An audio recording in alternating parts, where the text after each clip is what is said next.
በፌደራልና በክልል ፍርድ ቤት ለረጅም ጊዜ በዳኝነት ባገለገሉና በማናቸውም ፍርድ ቤት ጠበቃዎች በተመሰረተው ኮቨናንት ሀብ የጥብቅና ድርጅትና በአራዳ ኤፍኤም 95.1 ትብብር እየተዘጋጀ ዘወትር እሁድ ከቀኑ 7 ሰዓት እስከ 8 ሰዓት የሚቀርብ ፕሮግራም ዲጂታል ነጋሪት ህጉ ምን ይላል በማለት ይጠይቃል፣ ግዴታዎቻችንን ያብራራል፣ እንዲሁም ህግ ፍትህን በማረጋገጥ አለመግባባቶችን በመፍታትና የህብረተሰቡን ደህንነት በመጠበቅ ረገድ የሚኖረውን እንድምታ ይመረምራል።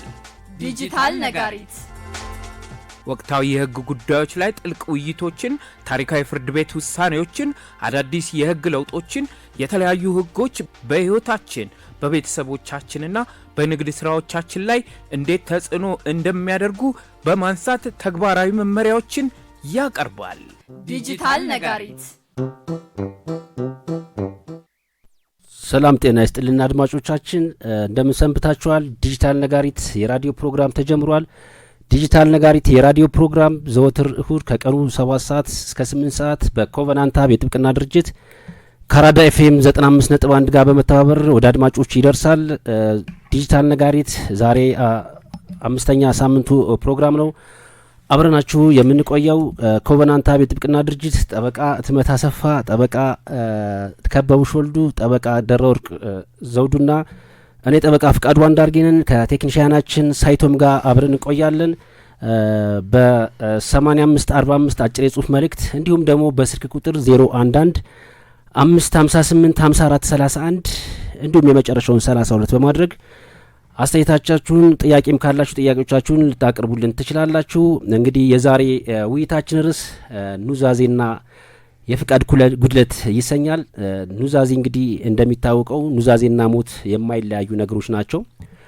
ሞት የማይቀር የሰው ልጅ ዕጣ ፈንታ ቢሆንም ሰው ከነፍስ ስጋው ከተለየ በኋላም ምድር ላይ ድምጹን የሚያሰማበት ምኞቱንና ጥሮ ግሮ ያፈራውን ንብረት የሚያስተዳድርበት ከምድር ጋር የተሳሰረ ረቂቅ ድልድይ አለው። ይህ ድልድይ ኑዛዜ ነው። ኑዛዜ የሞተ ሰው በሕያዋን መካከል ሆኖ የሚናገረው ቃል ነው። በዝምታ ውስጥ ያለ ትእዛዝ፣ በበሰበሰ አጥንት ውስጥ ያለ ሕያው ፍላጎት ነው ኑዛዜ። አንዳንዶቹ ኑዛዜን ከመቃብር ወዲያ የሚሰማ ድምጽ ይሉታል። ሌሎቹ ደግሞ ያልተቋጨ የሰው ልጅ ተስፋ ማተም እንደሆነ ይገልጹታል። ኑዛዜ በሕይወት እያሉ ጥረው ግረው በላብና በወዝ ያፈሩትን ሀብት ከሞት በኋላ ለሚቀረው ትውልድ በሰላም ማስተላለፍ ትልቅ የፍቅር መንገድ ነው።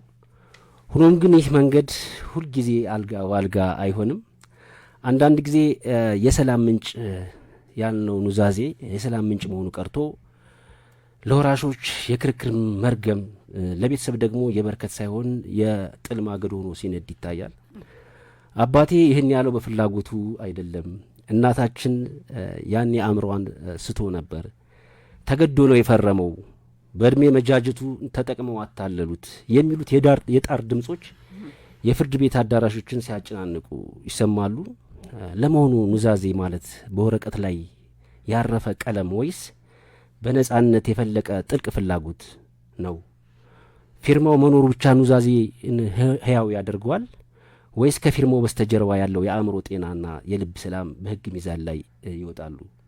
የዛሬው የዲጂታል ነጋሪት 5ኛ ሳምንት ዝግታችን በወረቀት ላይ ካረፈው ቀለም ባሻገር በኑዛዜ አድራጊዎች በልብ ውስጥ ያለውን ፈቃድ እንመረምራለን። ኑዛዜው ሲፈረም አእምሮ የት ነበር?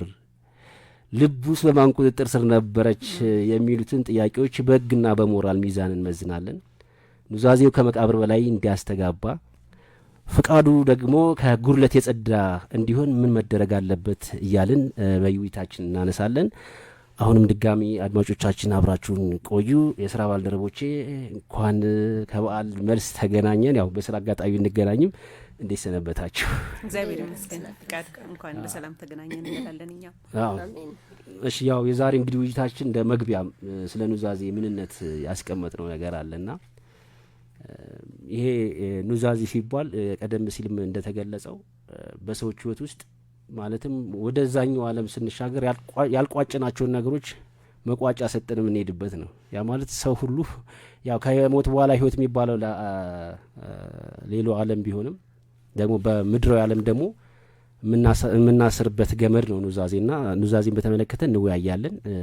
እስኪ አድማጮቻችንም ግልጽ እንዲሆን ኑዛዜ በህግ ትርጉም ምን ማለት ነው? አንድ ኑዛዜ በህግ ፊት ጸንቶ እንዲቆም መሟላት ያለባቸው መሰረታዊ መስፈርቶች ምንድናቸው የሚለውን እስኪ ለአድማጮቻችን እስኪ በሚገባ ቋንቋ እስከ ጠበቃ ከቢ ጀምር እስኪ። እሺ አመሰግናለሁ ፍቃዱ። እንግዲህ ስለ ኑዛዜ ስናወራ ስለ ውርስ ጉዳይ ነው የምናወራው። በህጋችን በፍትሐብሔር ህጋችን መሰረት ወራሾች የህግ ወራሽ ሊሆኑ ይችላሉ ወይም ደግሞ በሌላ መልኩ የኑዛዜ ወራሽ ይሆናሉ። ወደ ኑዛዜ ስንመጣ በግልጽ በፍትሐብሔር ህጋችን ላይ ኑዛዜ ማለት ምን ማለት ነው የሚለውን አያስቀምጠውም። ነገር ግን ከጠቅላላ የፍትሐብሔር ድንጋጌዎች የምንረዳው ደግሞ በተለይ ራሱ ተናዛዡ በጥብቅ የሚፈጽመው ተግባር መሆኑን መረዳት እንችላለን። ኑዛዜ ማለት ራሱ ሟቹ ከሞተ በኋላ የራሱ የሆነውን ንብረት ለሌላው ኑዛዜ ተቀባይ የሚያደርገው ስጦታ ወይም ደግሞ የሚፈጽመው ስርዓት ነው ማለት ነው። እንግዲህ በፍትሐብሔር ህጋችን ላይ የኑዛዜ አይነቶችን ህጉ አስቀምጧል። 3 አይነት ኑዛዜዎች እንዳሉ በህጉ ላይ በግልጽ ተቀምጧል። 880 ላይ 3 አይነት የኑዛዜ አይነቶች እንዳሉ ያስቀምጣል። የመጀመሪያው ግልጽ ኑዛዜ ነው። ሌላው ደግሞ በራሱ ወይም በተናዛዡ የሚደረግ ኑዛዜ ነው። ሶስተኛው ደግሞ በቃል የሚደረግ ኑዛዜ ነው ማለት ነው። እንግዲህ በብዛት እኛ በዳኝነትም ላይ እየሰራን ባለንበት ወቅት የሚገጥመን ክርክር በብዛት ግልጽ ኑዛዜ ላይ ነው አከራካሪ የሚሆነው። በተለይ የቃል ኑዛዜ ከ500 ብር በላይ ማድረግ ስለማይቻል እሱ አከራካሪም አይደለም። የተናዛዡን በራሱ ጽሁፍ የሚያደርገውም ብዙ ጊዜ የሚመጣ አይደለም። ነገር ግን ግልጽ ኑዛዜ ላይ በጣም ብዙ ክርክሮች ይኖራሉ። እንግዲህ ግልጽ ኑዛዜ ምንድነው?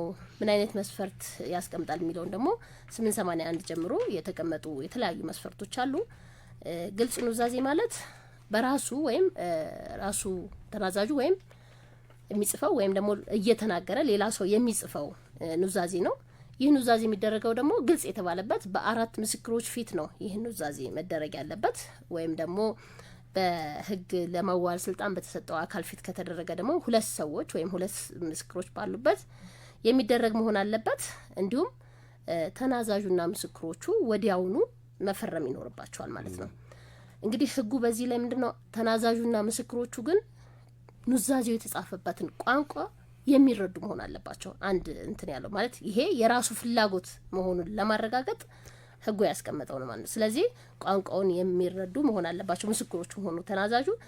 ከዛም ኑዛዜው ላይ ተናዛዡና ምስክሮቹ ወዲያውኑ ፊርማቸውን ወይም የጣት አሻራቸውን ማስቀመጥ እንዳለባቸው ህጉ በግልጽ ያስቀምጣል ማለት ነው።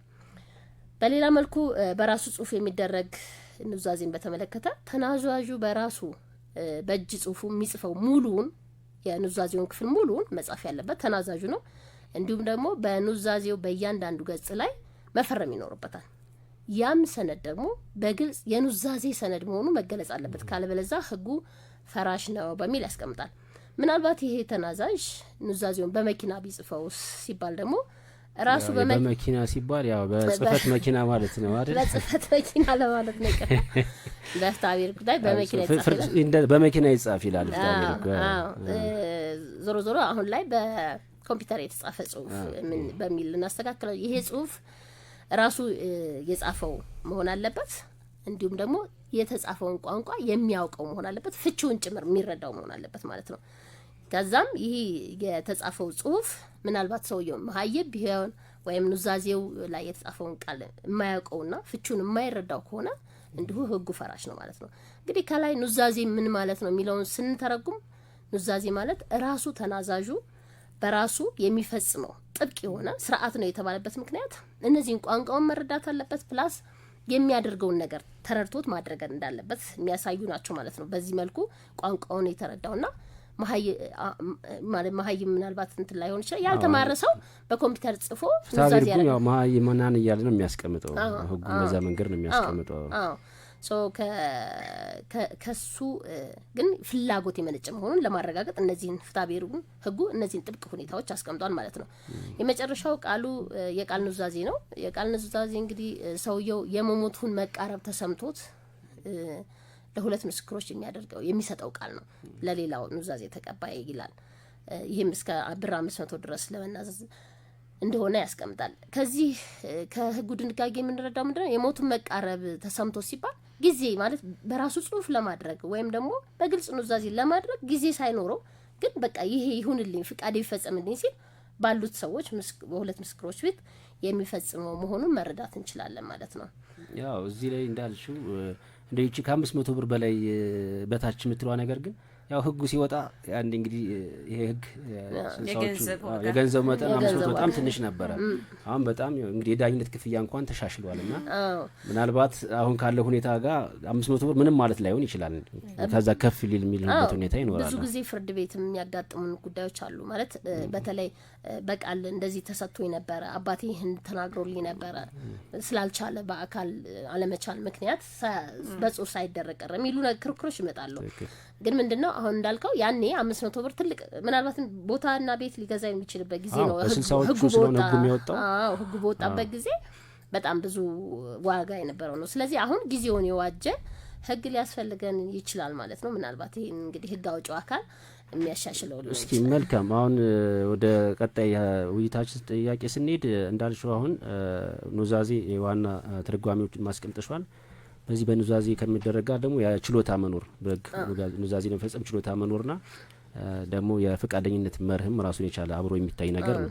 እስኪ ወደ ሁለተኛ መወያ ሀሳባችን ስንሄድ በኑዛዜ ላይ ሙሉ ፈቃደኝነት ስንል ምን ማለታችን ነው? አንድ ሰው በወረቀት ላይ መፈረሙ ብቻ በቂ ነው ወይ? ምክንያቱም ከፊርማ በስተጀርባ የሚታዩ ነገሮች የሉም ወይ የሚለውን በተመለከተ እስኪ ጠበቃ ደራ ወርቅ የምትዩ ነገር ካለ። እሺ አመሰግናለሁ ፍቃዱ። በኑዛዜ ላይ ከጥያቄ አንጻር እንዳነሳው በኑዛዜ ላይ ሙሉ ፈቃደኝነት ስንል ምን ማለት ነው የሚለው ስናይ በኑዛዜ ላይ ሙሉ ፈቃደኝነት ተናዛዡ ያለምንም ተጽዕኖ በገዛ ፍላጎቱና በበቂ አእምሮአዊ ዝግጅት ንብረቱን ለማን መስጠት እንዳለበት ወስኗል ብለን የምናይበት ክፍል ነው። አሁን ህጉ ቀደም ሲል በቀረበው ሀሳብ ላይ ባልደረባይ እንዳነሱት የቃልን ራሱ የገደበው ህጉ ኑዛዜ በቂ ዝግጅት የአእምሮአዊ ዝግጅት የሚያስፈልገው ጉዳይ ስለሆነ በቃል ድንገት ይሄ ከ500 ብር በላይ ያለ ንብረትን ወይም ደግሞ ልጆቹን ሞግዚት ሊሆናቸው የሚችል ማን ነው የቀብር ስርዓቱ እንደዚህ የወሰነው ሊሚት ያደረገው የአእምሮ ዝግጅትን የሚፈልጉ ጉዳዮች በጥልቅ በነጻ ፍቃድ በበቂ ጊዜ ተሰጥቶት ሊወሰን የሚገባ ስለሆነ የአእምሮ ዝግጅቱን ሙሉ ለሙሉ የፈቃደኝነት አለ ወይ የሚለውን በአግባቡ መታየት ስላለበት ነው። በኢትዮጵያ ፍትሐብሔር ህግ መሰረት አንድ ሰው በወረቀት ላይ ስለፈረመ ብቻ ኑዛዜው ፍጹም ነው ሊባል አይችልም። ፊርማ ብቻ የፈቃደኝነት መግለጫ አይሆንም ማለት ነው። ፈቃደኝነት መኖሩን ሊያሳይ ይችላል ግን ማረጋገጫ አይደለም። ከዛ በስተጀርባ ሊሟሉ የሚገቡ ወሳኝ የህግና የሁኔታ መስፈርቶች አሉ። እነሱን ባጭሩ ለማየት ያክል አንደኛው የአእምሮ ጤንነትና ብቃት ምንለው ነው። በፍትሐብሔር ቁጥር 863 እንደተገለጸው ተናዛዡ ኑዛዜውን በሚያደርግበት ወቅት የሚያደርገውን ነገር በሚገባ የሚያቅ የሚያመዛዝን መሆን አለበት። የአእምሮ ጤንነት ይሄ ኢንሴን ተብሎ ወይም ደግሞ የአእምሮ ጤንነታቸው ይሄንን ነገር ለማድረግ አይችሉም ተብሎ የተፈረጁ ሰዎችን ማድረግ የለባቸው ማለት ነው። የአእምሮ ሁኔታ በከባድ ህመምም ሊሆን ይችላል የሚመጣው በአእምሮ መታወክም ሆኖ በአእምሮ መታወክም ውስጥ ሆኖ የተደረገ ኑዛዜ ተቀባይነት የለው ማለት ነው። ሌላው ደግሞ እድሜ በፍትሐብሔር ቁጥር 860 ስለ አካለ መጠን ወደ የሰው ህግ ወደ ሎፍ ፐርሰን ይመራናል ማለት ነው።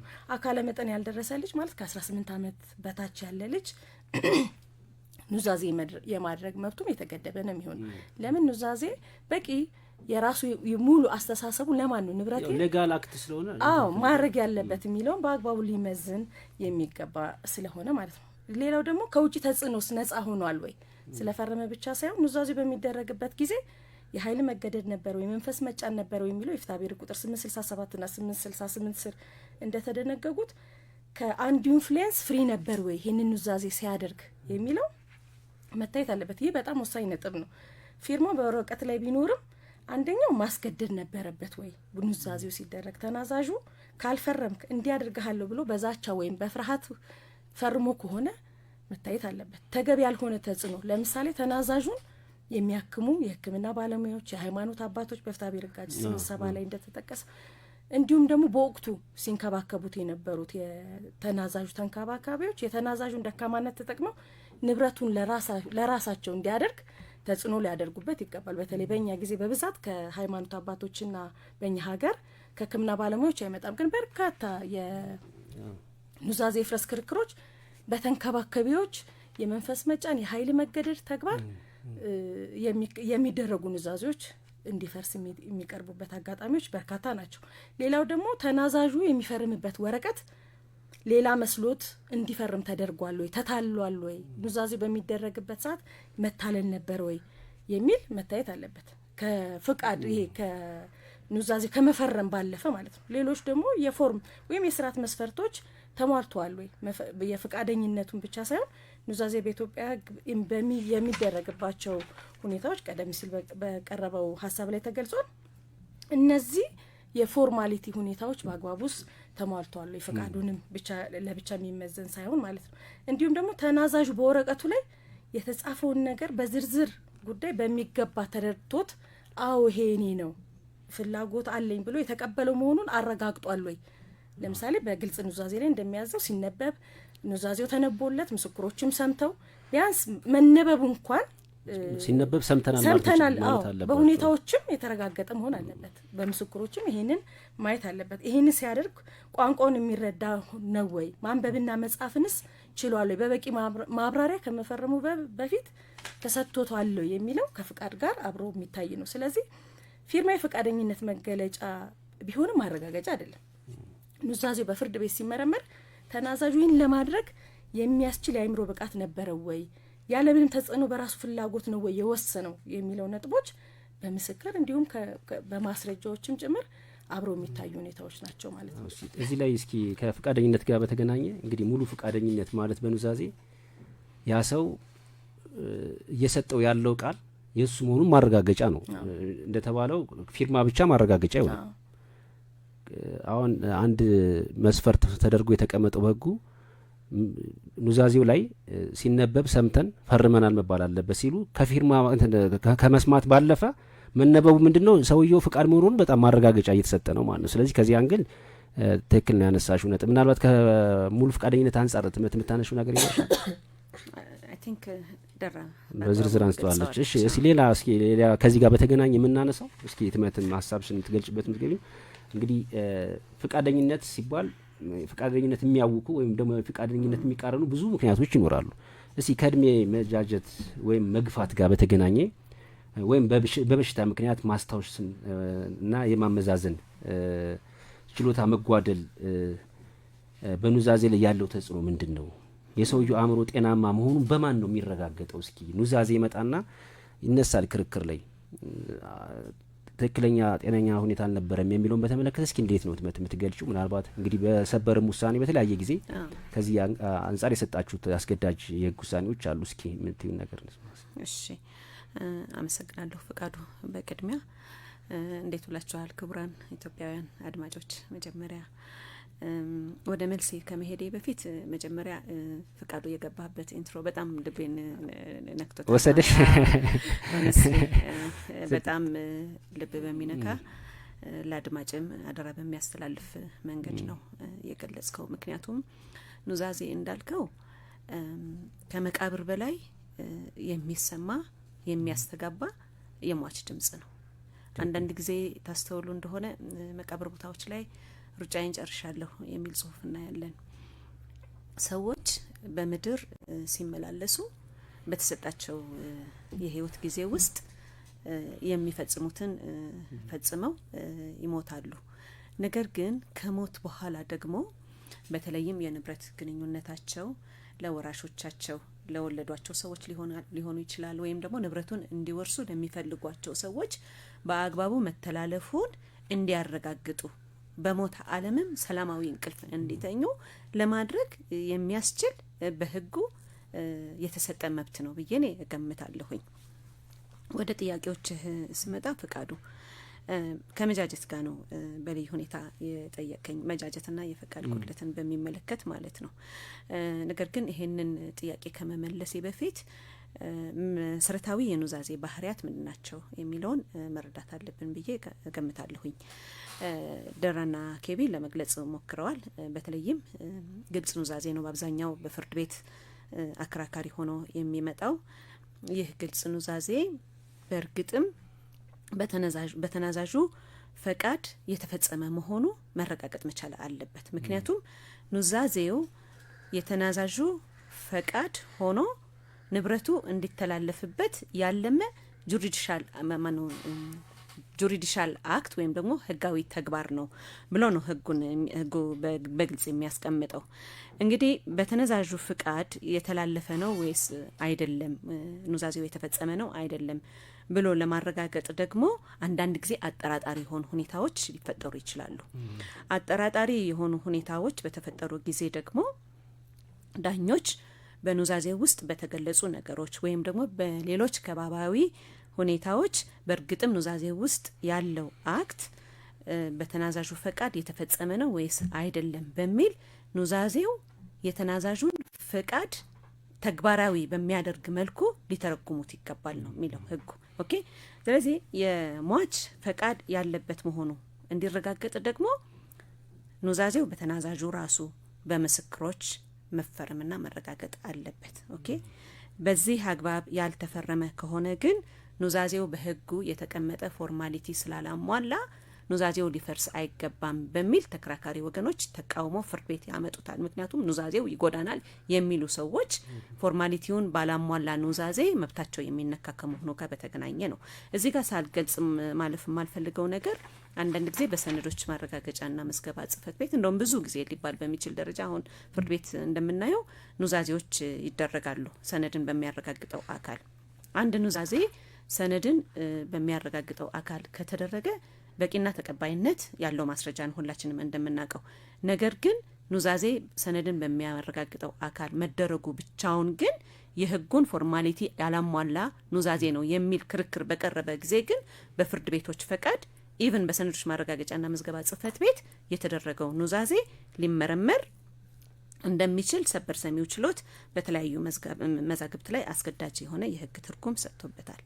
አሁን ያንተ ስፔሲፊክ ጥያቄ ፈቃዱ መጃጀትን በሚመለከት ነው። መጃጀት እንደ ፈቃድ ጉድለት ተቆጥሮ ኑዛዜን ሊያስፈርስ ይችላል ወይ የሚለው ጥያቄ ነው። በእርግጥ መጃጀት የሚለው ቃል ተገልጾ ለኑዛዜ ማስፈረሻ ምክንያት ነው የሚል በፍትሐብሔር ህጉ ላይ አልተመለከተም። ነገር ግን እንደምታውቁት የፌዴራል ጠቅላይ ፍርድ ቤት ሰበር ሰሚ ችሎት መሰረታዊ የሆነ የህግ ስህተት የተፈጸመበትን የመጨረሻ ውሳኔ የማረም ስልጣን አለበት። በዚህ ስልጣኑ መሰረት በ2017 ዓመተ ምህረት ጥቅምት ወር ላይ ይመስለኛል እኔም ዳኛ እያለሁ እኔም የተሰየምኩበት ውሳኔ ነው ከመውጣቴ በፊት ምን በሚል ነው ውሳኔ የሰጠ ነው። መጃጀት የሚለው ሁኔታ ተናዛዡ ምን ቅድም ደራ ለመግለጽ እየሞከርሽ ነበረ በትክክል እያደረገ ያለውን ነገር አገናዝቦ በኑዛዜ የሚያስተላልፈው ንብረት እሱ ላሰባቸው ሰዎች እያስተላለፈ መሆኑን ተረድቶ በነጻ ፈቃዱ እንዳይሰጥ የሚያደርገው ከሆነ ግን መጃጀቱ የአይምሮ ካፓሲቲውን አፌክት ሊያደርገው በሚችል ሊነካ በሚችል ደረጃ መጃጀቱ ተጽዕኖ ያመጣበት ከሆነ ግን ለኑዛዜ ማፍረሻ ምክንያት ሊሆን ይችላል በሚል አስገዳጅ የህግ ትርጉም ሰጥቷል። በአሁን በጠቀስነው ስፔሲፊክ መዝገብ ላይ ወደ 95 ዓመት እድሜ ያላቸው አንዲት እናት አደረጉት የተባለ ኑዛዜ ነው ፍርድ ቤት የቀረበው። በዛ መዝገብ ላይ በምስክሮች የተረጋገጠው ምንድነው? ይህ ሴት እንኳን በኑዛዜው የተጠቀሰው ንብረት ሊያስተላልፉ ቀርቶ በጣም በእድሜ የገፉ የጃጁ ሲጠሩ እንኳን በአግባቡ ማዳመጥ የማይችሉ በጣም ጭቅ ተብሎ ካልተነገራቸው በቀር መልስ የማይሰጡ ሰዎች ለሚያቀርቡላቸው ጥያቄ በአግባቡ መልስ የማይሰጡ እናት መሆናቸው ተከራካሪ ወገኖች ባቀረቧቸው ምስክሮች በአግባቡ ተረጋግጧል በስር ፍርድ ቤቶች። ይህ ብቻ አይደለም። በሌላ መዝገብ በተደረገ ክርክር በኑዛዜው ላይ አለ የተባለው ፊርማ ከሳቸው ፊርማ ጋር የሚመሳሰል እንዳልሆነም ተረጋግጧል። ስለዚህ ሰበር ሰሚ ችሎቱ እነዚህን ፋክቶች በመጥቀስ መጃጀት ብቻውን ለኑዛዜ ማፍረሻ ምክንያት እንደሆነ በፍትሐ ብሔር ሕጉ ላይ የተገለጸ ባይሆንም ነገር ግን መጃጀቱ ተናዛዧን በትክክል እየፈጸሙ ያሉት ተግባር ምን እንደሆነ ማወቅ በማይችሉበት ደረጃ ላይ ማገናዘብ በማይችሉበት ደረጃ ላይ ያደረሳቸው ከሆነ ግን ኑዛዜው በዚህ አግባብ እንዲፈርስ መደረጉ ተገቢ ነው በሚል ውሳኔ ሰጥቷል። ከዚህ ጋር በተያያዘ በምን ይረጋገጣል የሚል ጥያቄ ነው ያስከተልከው። እነዚህ ሁኔታዎች የሚረጋገጡት በሰነድ ማስረጃ ሊረጋገጥ ይችላል። ምስክሮች በሰጡት ተያያዥነት ያለው ወጥነት ያለው የምስክርነት ቃል ሊረጋገጥ ይችላል። በፎረንሲክ ምርመራም ሊረጋገጥ ይችላል። ስለዚህ ዋናው ነገር እንግዲህ መጃጀትን ሲያስቀምጠው በህጉ መሰረት መጃጀት የማስፈረሻ ምክንያት ነው ብሎ ባያስቀምጠውም ግን ፍቃድ ላይ ጥያቄ ውስጥ ፍቃድ ላይ ጥያቄ እንዲነሳ ግን እንደ ምክንያት ይሆናል ነው። ምንድነው ምክንያቱም ሰው ሲጃጅ የመረዳትና የማገናዘብ አቅሙ ያንሳል ተብሎ ነው አያገናዝም ተብሎ ነው የሚገመተው። ስለዚህ በተደጋጋሚ ስንገልጽ እንደነበረው በትክክለኛ በተናዛዡ ፈቃድ የተሰጠ መሆኑ ጥብቅ መስፈርት ነው። ኦኬ። ስለዚህ አንድ የጃጀ ሰው ፈቃዱን በነጻ ፈቃዱ ለመስጠት መጃጀቱ ብቻውን እንዳያመዛዝን ያደርገዋል። የሚያደርገውን ነገር አያቅም። ብዙ ጊዜ አያቶች እናስተውላለን። ቤተሰቦቻችን አሁን የተናገሩትን ረስተው ቀጥሎ ሌላ ነገር ነው እንትን የሚሉት ይዘበራርቃሉ። ቃሉ የሚመጥን ባይሆንም ማለት ነው። ደግሞ ከእድሜ መግፋት አንፃር አንዳንድ ሰዎች በጣም እድሜያቸው በገፋ ቁጥር እንደ ህፃን ነው አይደል የሚሆነው? ያ ማለት እንግዲህ ህፃን ካፓሲቲ አንደኛው ወደ ኋላ ይመለሳሉ ነው የሚባለው እና ድርጊታቸው የሚያመጣውን ውጤት አያገናዝቡም። እስኪ ምናልባት ከዚህ ሊደራ መስጨምሩ ነገር አለሽ አሁን ከመጃጀት ጋር በተገናኘ? ምናልባት ምንድነው አሁን እትመትም እንደገለጸችው አንዱ ኑዛዜ ሰውየው ሲያደርግ አንደኛ ፍላጎቱ አለ ወይ ነው ኑዛዜውን ስለማድረግ። ምክንያቱም ይሄ በንብረቱ ላይ የማዘዝ ነጻ መብቱን የመጠቀም መብት ስላለው ነው ህጉ በዚህ መልኩ ይሰጠው። ስለዚህ ይሄንን ተጠቅሞ በነጻ ፍቃድ ሰጥቷል ወይ? ምክንያቱም አንደኛ ይሄንን ንብረቱን ማስተላለፍ መፈለግ አለበት መጀመሪያ። ስለዚህ ያንን ፈልጎ ፕላስ ፍቃዱንም ሲሰጥ በነጻ ፍቃድ ወይ ቅድም እንደተባለው ኮንሰንቱን ሰጥቶ ነው ወይ የሚለው መታየት አለበት። ብዙ ጊዜም አንዳንዴ በተለይ ከውልና ማስረጃ የሚደረጉ የኑዛዜዎች ይፍረስ ሲመጣ ሰውየው ወይም ሴትዮዋ አልጋ ላይ ሆኖ መነሳት በማይችልበት ሁኔታ የውልና ማስረጃ እንትኖች ባለሙያዎች ቦታው ላይ ሄደው የሚደረግ ኑዛዜ አለ እና ይሄ ሰውዬ ሪሊ ፈልጎት ሊያደርግ ይችላል። ቅድም እትመት እንዳለችው ግን ይሄ ሰውዬ በህመም ወይም በእድሜ ምክንያት ግን ሳይችል የውልና ማስረጃ ሰዎች ቦታው ስለሄዱ ብቻ እምነት የሚጣልበት ሊሆን አይችልም ማለት ነው። ብዙ ጊዜ ክርክሩ ምንድነው ይሄ ኑዛዜ የተደረገው ውልና ማስረጃ ነው። ስለዚህ እምነት የሚጣልበት ነው ብሎ ክርክር ይቀርባል። ግን እዚህ ላይ ካነሳሽው አይቀር አሁን ሰዎች ቤትስ ድረስ ሂደው ማዋል አሁን እስከምን ድረስ ነው ህጋዊነት የሚለውም አንድ ጥያቄ የሚያስነሳ ነገር ነው። ሌላ ራሱን የቻለ ርዕስ ቢሆንም ማለት ነው። ምን መሰለህ ፍቃዱ ይቅርታ ከቢ ያቋረጥኩሽ እሱ እንዳልከው ሰፊ ጊዜ ወስደን የምናቀርበው ይሆናል አይ ቲንክ። ግን ምንድነው የሰነዶች ማረጋገጫና ምዝገባ ጽህፈት ቤት የስራ ኃላፊዎች አደራ አለባቸው ብዬ ነው የማምነው። ኦኬ ሰነዱ በውል አዋዋዩ ፊት መደረጉ ብቻ አይደለም ህጋዊ የሚያደርገው። ኦኬ የሙት አደራ ነው ብለናል አይደል? ኦኬ ስለዚህ በትክክል በህጉ የተቀመጡትን ፎርማሊቲዎች ያሟላ መሆን አለመሆኑ ማረጋገጥ መቻል አለባቸው። ቅድም የገለጽናቸው በሙሉ ምንድነው የሆነን ሰው ቤቱ ድረስ ስትሄጅ እንግዲህ የማይችልበት ደረጃ ከደረሰ ይሄን ችግር አለበት እኮ ያሰው እኮ ማለት ነው አይደል? አሁን አንዳንዴ ፊዚካልም ሊሆን ይችላል። ምናልባት እንትኑ የአይምሮ ኑዛዜ ፍላጎት የሐሳብ ፍላጎት የአይምሮ ሁኔታ ስለሆነ ፊዚካልም ሊሆን ይችላል። ግን አካል ያመጣባቸው ችግር ደግሞ አንዳንዱን ደግሞ ወደ አይምሮም ሊሄድ ይችላልና ጥንቃቄ ሊደረግ ይገባል። በምን አይነት ሁኔታ ውስጥ ነው የሚሄዱት ሰነዶች የሚለውን ደግሞ በሌላ ጊዜ አክሰሲቢሊቲ ጨርሰሻል?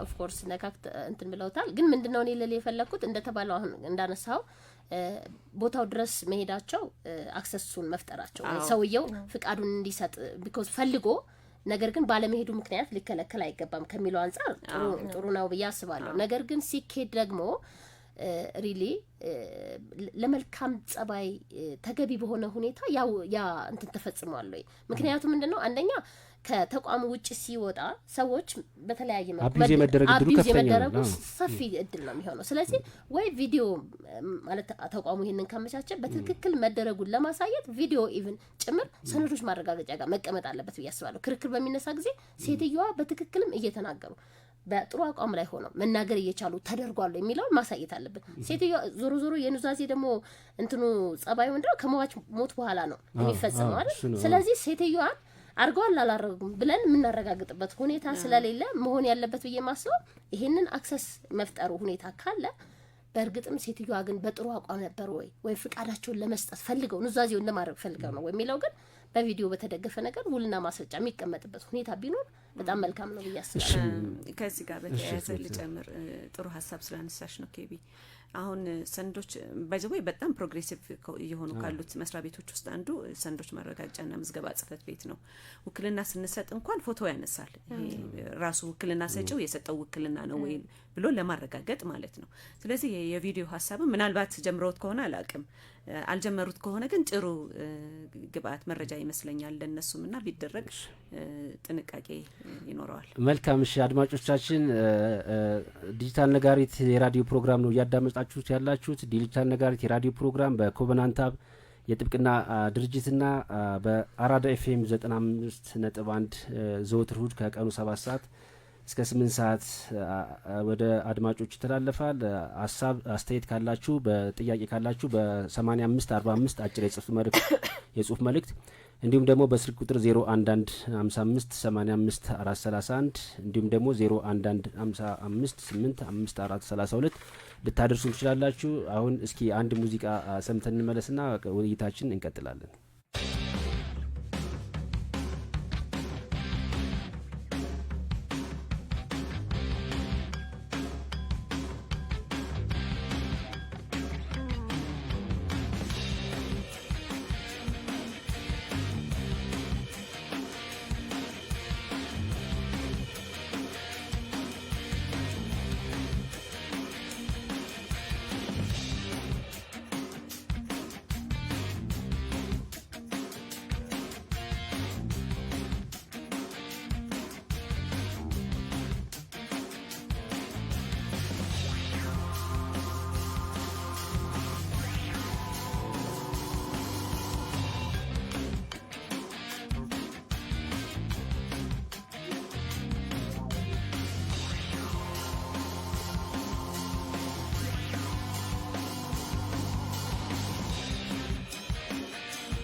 ፕሮግራም ነው።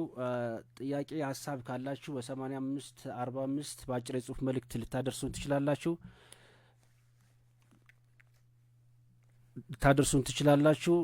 ወደ ውይይታችን እንቀጥላለን። ቀጣዩ ውይይታችን ኑዛዜ እንግዲህ በተመለከተ አንደኛው ከፍቃድ ጋር በተገናኘ የሚነሱ ጥያቄዎች ምንድናቸው? ፍቃድን የሚያስቱ ለምሳሌ ማታለል ተግባር ሊሆን ይችላሉ፣ ወይም ደግሞ ጫና ወይም ደግሞ ተጽዕኖ ሊሆን ይችላሉ። እንግዲህ ማታለል ሲባል ወይም ማሳሳት ሲባል አንድ ሰው እንግዲህ ምሳሌ ብናነሳው ንብረቱን ልጄ ወርሳ ብሎ ሊያስብ ይችላል። ግን በተሰጠው መረጃ መሰረት ልጁ ወይ በህይወት እንደሌለ ሊረዳ ይችላል ያ ሰው በመረጃ ስህተት ምክንያት። ወይም ደግሞ በሌላ ሁኔታ ደግሞ ንብረትህ ወይ ሊወረስ ነው የሚል ደግሞ ማይሆን መረጃ ሊደርሰው ይችላል። በዚህ እንትን ብሎ ከሚወረስ ወይም ደግሞ ልክ ሌላ የሚወስደው ሰው ሳይኖር ከሚቀር ልጅም የለም ብሎ ኑዛዜ ቢያደርግ እንደዚህ ማታለል ነገሮች ቢኖሩበት ምን አይነት ውጤቶች ይኖራሉ? ከዛ በተጨማሪ ደግሞ እንግዲህ በተለያየ ምክንያቶች ሰዎች በተጽዕኖ ስር ሊወድቁ ይችላሉ። ለምሳሌ ሰዎች ታመው አልጋ ላይ ወድቀው የሚያስታሙ ሰዎች እነሱ ጋር ይኖራሉ። በእነሱ ተጽዕኖ ስር ሊሆኑ ይችላሉና በእንደዚህ አይነት ተጽዕኖ ስር ሲሆኑ የሚደረጉ ኑዛዜዎችስ እንዴት ነው ህጋዊ ውጤታቸው የሚታየው? በምንድን ነው የሚረጋገጡት? የሚሉትን በተመለከተ እስኪ ኬቢ ምን ትላለች እዚህ ላይ? እሺ አመሰግናለሁ ፍቃዱ። እንግዲህ ሁለት ነጥቦችን ነው አሁን ለማንሳት የሞከርከው በጥያቄ። አንደኛው ማሳሳት ኖሮ ኑዛዜ ቢደረግ ነው። ሌላው ጥገኝነትን እያለ ሰውየው ሌሎች ሰዎች ላይ ጥገኛ ሆኖ ለነዛ ሰዎች ኑዛዜ ቢያደርግ ምን ውጤት ይኖራል የሚለውን ጥያቄ ይመስለኛል ያነሳውና የፍትሐብሔር ህግ ቁጥር 866 አንድ የኑዛዜ ቃል ለህግ ወይም ለመልካም ጠባይ ተቃራኒ የሆነ እንደሆነ ፈራሽ ነው ይላል። እንግዲህ ለህግ ስንል በህግ ምን ነገሮች አሉ? መልካም ጸባይ የሚለውን እንግዲህ ዲፋይን ባያደርገውም ግን አንድ ምክንያታዊ የሆነ ሰው ኑዛዜውን ሲያደርግ ሪሊ ያንን ኑዛዜ ያደረገበት ምክንያቱ ወይም ደግሞ ሊያደርግ የቻለበት እንትን ለመልካም ጸባይ የሚደግፍ ነው ወይ የሚለውን መታየት ይኖርበታል። ለዚህ ተቃራኒ ከሆነ ለህግና ለመልካም ጸባይ ተቃራኒ ከሆነ ግን ፈራሽ ነው ይላል። በዝርዝር ሲያስቀምጣቸው እንግዲህ በፍትሐብሔር ህጋችን 877 ላይ ሰቧል ላይ ማለት ነው በግልጽ የማሳሳት ተግባር ማለት የስተት ተፈጽሞ በኑዛዜው ላይ ስተት ከተፈጸመ የማሳሳቱ ነገር ስለ ውሎች መሻር ያስቀመጠው የፍትሐብሔር ህጉ ድንጋጌዎች ተፈጻሚነት እንዳላቸው ያስቀምጣል። ነገር ግን ይሄ ተፈጻሚ የሚሆነው ይላል ሰብቱ ላይ ይሄድና ምን ይላል? በግልጽ ሰውየው ለምሳሌ አሁን ባነሳው ኢሹ ላይ ልጄ ሌለኝና ሌላ ወራሽ የሌለኝ መሆኑ በሚል በግልጽ ኑዛዜ ውስጥ ተገልጾ ከሆነ ስለ ውሎች በውል ህግ ላይ የተደነገገው በስህተት ውል የሚፈርስባቸው ድንጋጌዎች ተፈጻሚ ማድረግ ኑዛዜውን ልናፈርስ እንደምንችል ያስቀምጣል ማለት ነው። በሌላ በልኩ ተጽዕኖ መነሻ በማድረግ ደግሞ በፍትሐብሔር ህጋችን 867 እስከ 872 ስናያቸው ምንድነው አንድ ሰው በተለያየ ምክንያት ተጽዕኖ ውስጥ ሊወድቅ ይችላል። ለምሳሌ አንደኛው ባል ለሚስት የሚያደርገው ሊሆን ይችላል። በባልና ሚስት መካከል ያለው ግንኙነት ጥብቅ ስለሆነ ባል ሚስቱን በማክበር በመፍራት ወይም ደግሞ በቃ ካላቸው ቦንድ የተነሳ ወይም ደግሞ በሐኪሞች፣ በአስተዳዳሪዎች፣ በሞግዚቶች በተለያዩ ሰዎች የተደረጉ ኑዛዜዎች ለነዛ ሰዎች የተደረገ ኑዛዜ ዳኞች ሊቀንሱት ወይም ሊሽሩት እንደሚገባ ደግሞ ያስቀምጣል ማለት ነው። ምክንያቱም አንድ መልካም ጸባይ ያለው ሰው ለመልካም ጸባይ ተቃራኒ ያልሆነ ኑዛዜ ተደርጓል ማለት ለምሳሌ አንድ ሞግዚት የሆነው ሰው ለራሱ ሙሉ የሟችን ንብረት ተናዞልኛል በሚል ቢወስድ እና ይሄ ሰው ደግሞ ሌሎች ወራሾች ካሉት ስለ ውለታው ክፍያ ጠይቆት የተደረገ እንደሆነ ሰው ያስባል ማለት ነው። አንድ ምክንያታዊ ሰው ማለት ነው። ስለዚህ እንዲሁም ደግሞ ለምሳሌ አንድ የሚያስቀምጠው ምን ይላል 872 ላይ በህግ ፊት ስልጣን የተሰጠው አዋዋይ ለራሱ ስጦታ የተደረገለት ወይም ኢቭን ስጦታ ውሉ ይቅርታ ኑዛዜ የተደረገው ኑዛዜ ትርጓሜ የነበረው ሰው ለምሳሌ ወደ ተጻፈበት ቋንቋ የተረጎመው ሰው ለሱ ከተደረገ እንዲሁ ኑዛዜውን ዳኞች ሊያፈርሱት ይችላሉ ማለት ነው። ስለዚህ ቅድም እንዳልከው ሰዎች ከመታመም ጋር ለሐኪሞቻቸው ለምሳሌ ኦፕሬሽን ለሰራቸው ሊሆን ይችላል ወይም ደግሞ የተለያየ ህክምና ሊያደርግላቸው ስለነበረ ሰው እንደዚሁ ካደረገ ዳኞች እንደዚሁ ሊቀንሱት ወይም ሊሽሩት እንደሚችሉ ይሄ እነዚህን ስናያቸው ምንድነው ሰውየው በተለያየ ምክንያት ከሰዎቹ ጋር ያለው ግንኙነት ሰውየውን ስጦታ ኑዛዜውን እንዲያደርግ የሚያስገድዱት ምክንያቶች እንደሆኑና ይሄም ደግሞ በህግ ፊት ክርክር ከተነሳበት ኑዛዜው ሊቀነስ ወይም ሊሻር እንደሚችል የሚያመላክተን ነው ማለት ነው። ሰዎች በህመማቸው ጊዜ ወይም ደግሞ በማይችሉበት ጊዜ እንደዚሁ በተለያየ መልኩ ጥገኝነት ላይ በመውደቃቸው በተጽዕኖ ሊወድቁ ይችላሉ። በህጉ ላይ ምንድነው በመንፈስ መጫን መንፈስ ተጭኖታል በሚል ኑዛዜው ሊፈርስ እንደማይችል ህጉ ያስቀምጣል። ግን ምንድነው ቅድም እንዳልኩ በተለያዩ ምክንያቶች ግን ኑዛዜ አሁን ለምን መንፈሱን ተጭኖት ነበር የሚለው ማስረዳት ከባድ ሊሆን ስለሚችል ይመስላል። አዎ ህጉ በዛ መልኩ ያስቀምጠው። ግን እንዳልኩ በተለያዩ የድንጋጌው ክፍሎች የፍትሐብሔር ህጋችን ድንጋጌዎች ላይ ደግሞ እነዚህን ቅድም ያልኩህን በተለያየ ምክንያት ጥገኛ ሆኖ ወይም ደግሞ ባለው እንትን በትክክል የሚገልጸው አይ ቲንክ የሰውየው ስጦታ ኑዛዜው እንዲያደርግ ያስገደዱት ምክንያቶች እሱ ላይ የፈጠሩት ተጽዕኖ ካለ ሊፈርስ ወይም ሊቀነስ እንደሚችል ግን የሚያሳይ ነው ማለት ነው። መልካም እስኪትመት ከዚህ ጋር በተገናኘ ኑዛዜውን እንዲያደርግ በእርግጥም ተጽዕኖ ውስጥ ከተውታል ወይ የሚለው ነው በዳኞች በጥብቅ የሚመረመረው። በጣም ክሩሻል የሆነ ፖይንት ነው። እሺ ከዚህ ጋር በተገናኘ በዛው ህትመት ሀሳብ መስጠት በቤተሰብ ወይም ደግሞ በቅርብ ተንከባካቢዎች የሚደረግ ተገቢ ያልሆነ ተጽዕኖ አለ አንዱ ኢንፍሉዌንስና ይሄ ከቀጥተኛ ማስገደድ ጋር በተገናኘ ምንድነው ያለው ልዩነት? በግስ እንዴት ይታያል? ሲትመት ምን ታያለሽ? ፍቃዱ ምን መሰለ በቤተሰብ ወይም በቅርብ ተንከባካቢዎች የሚደረገው ተጽዕኖ የሳይኮሎጂካል ኦር ኢሞሽናል ማኒፑሌሽን የምንለው ነው። በማስገደድ ደግሞ ዳይሬክት ኢንፍሉዌንስ በመፍጠር በማስፈራራት የሚደረገው ነው። ወደ አማርኛው ለማምጣት ምንድነው እንደውም በቀጥታ በማስገደድ የተደረገ ከሆነ እሱ አስረድቶ ማፍረስ ቀላል ነው።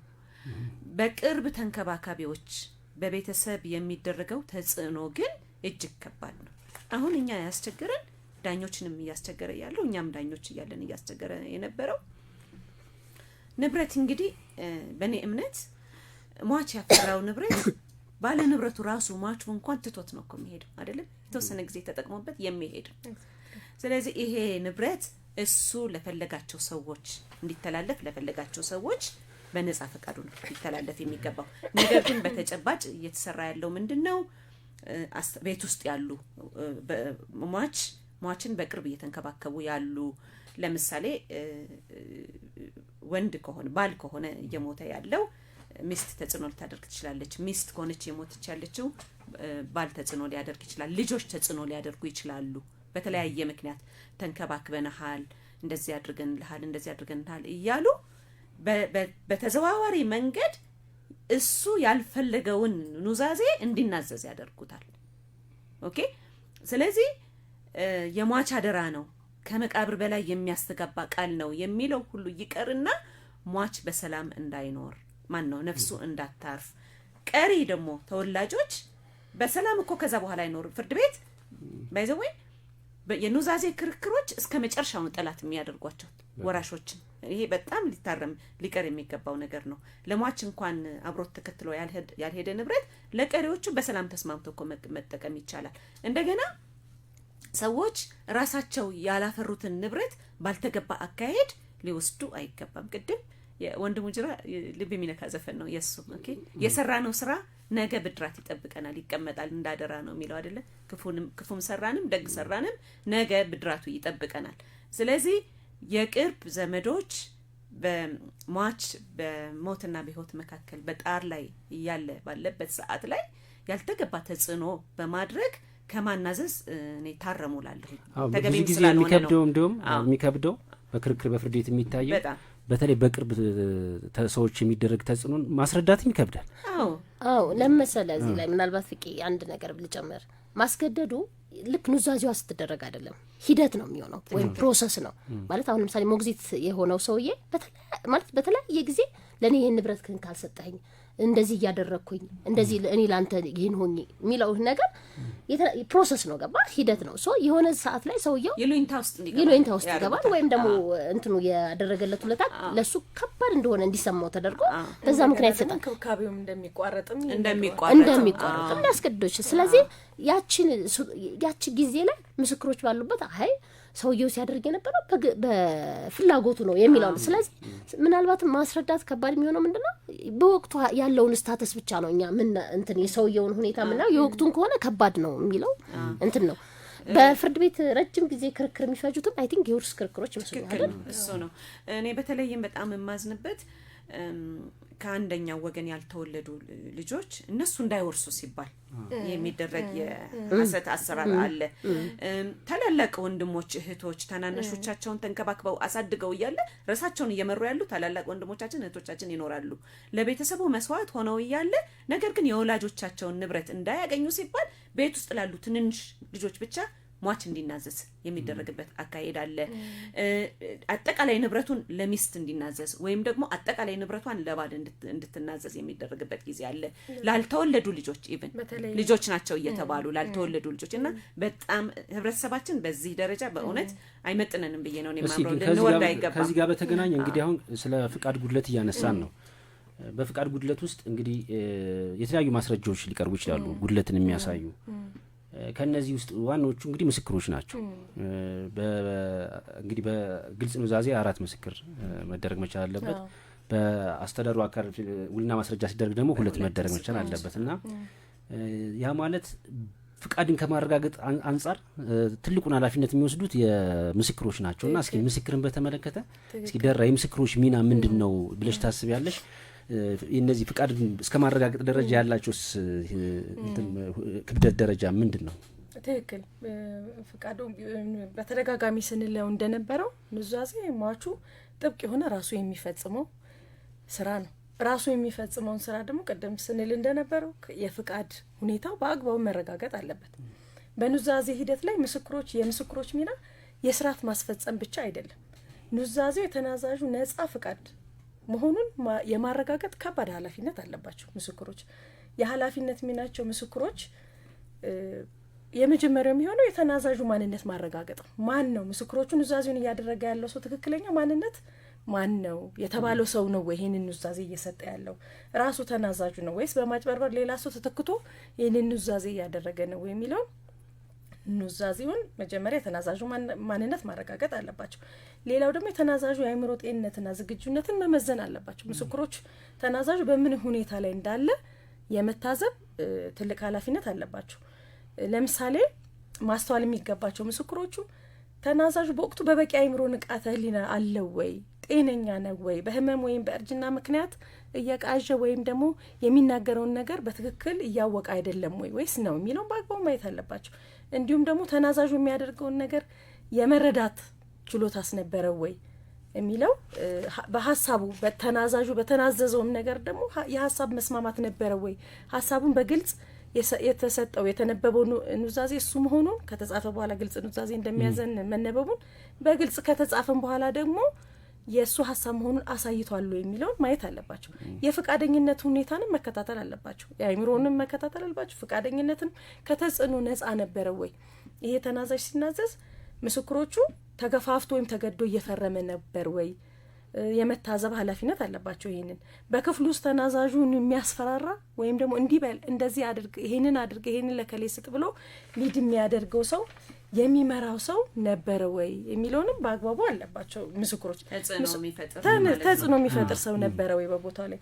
እንዲሁም ደግሞ ምስክሮች ኑዛዜው የተናዛዥ እውነተኛ ፍላጎት የማይገልጽ ከሆነ ይህንን ካመኑ ካዩ በኑዛዜው ላይ ያለመፈረም የሞራልም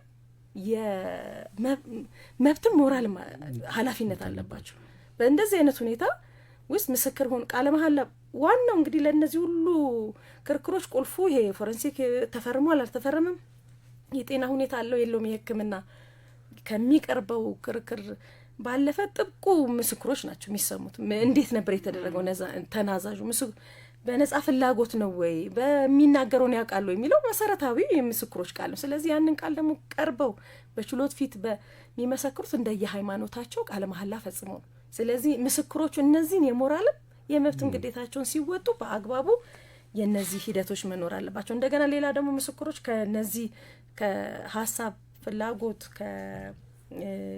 ባለፈ ደግሞ የስርዓትም ምስክሮች ናቸው። ለምሳሌ ግልጽ ኑዛዜ በሚሆንበት ጊዜ ምስክሮቹ ኑዛዜ በተናዛዡ ወይም በሌላ ሰው ሲነበብ ማየታቸውን ማረጋገጥ አለባቸው። ተናዛዡ ይህ የኔ ኑዛዜ ነው ብሎ ሲያረጋግጥ መገኘት አለባቸው። ሲፈረም ማየት በፊታቸው መፈረም አለበት።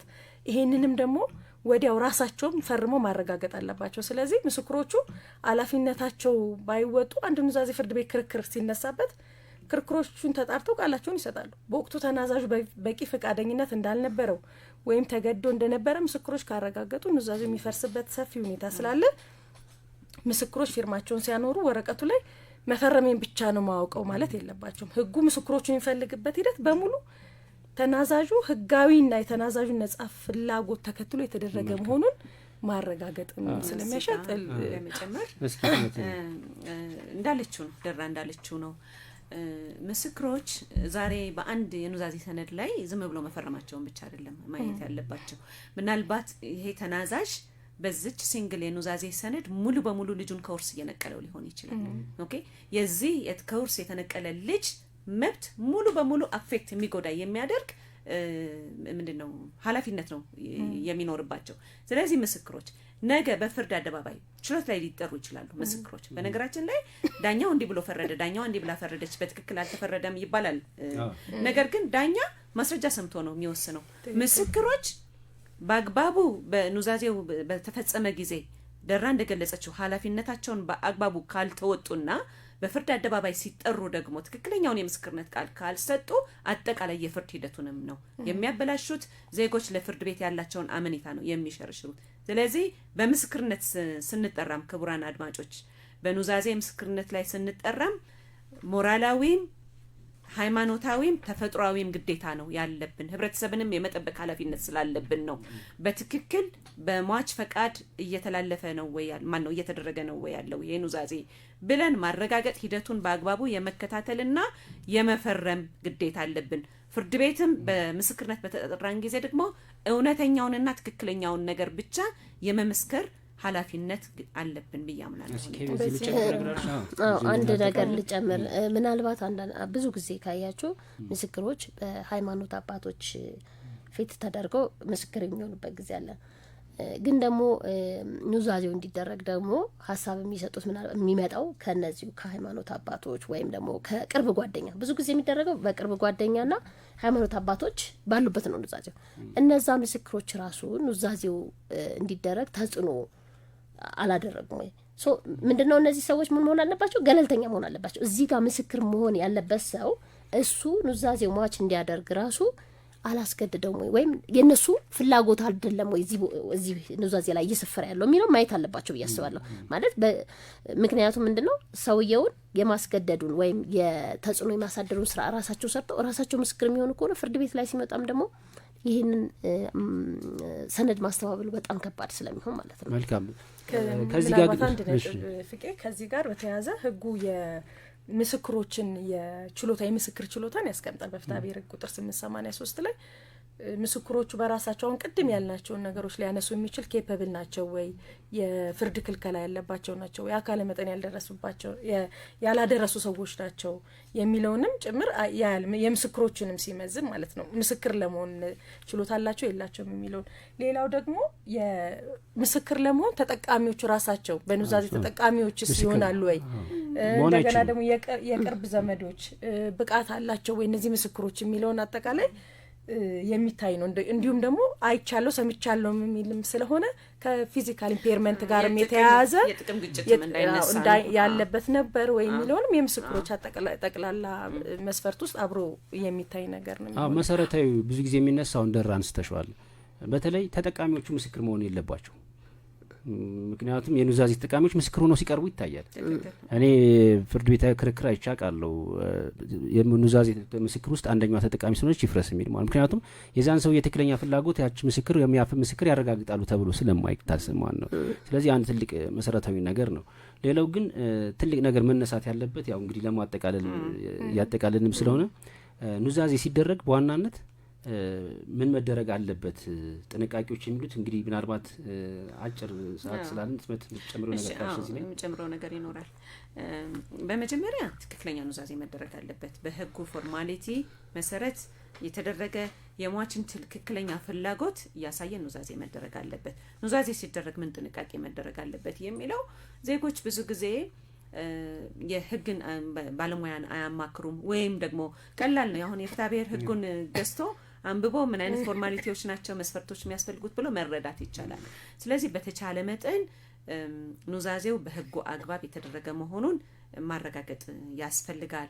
ነገ ደግሞ ከሚቀርብ የህሊና ተጠያቂነት ባይዘዌ የሐሰትን ባልለው በተለያየ ተጽዕኖ ምክንያት ሟች እንዲናዘዝ እየተደረገ ሰዎች ሟች ከሞተ በኋላ ንብረቱን አላግባብ እየወሰዱ ነው ያሉትና እንደዛ እንዳይሆን ከተጠያቂነት ነፃ በሆነ መንገድ ያው ኑዛዜ ፍርድ ቤት ጸንቶ መብት ልናገኝ እንችላለን፣ ግን ህሊናችን አያርፍም። ደጋግሜ እኔ በተለያየ መግለጫዎች ላይ ገልጻለሁና ከዛ ነፃ መሆን መቻል አለብን።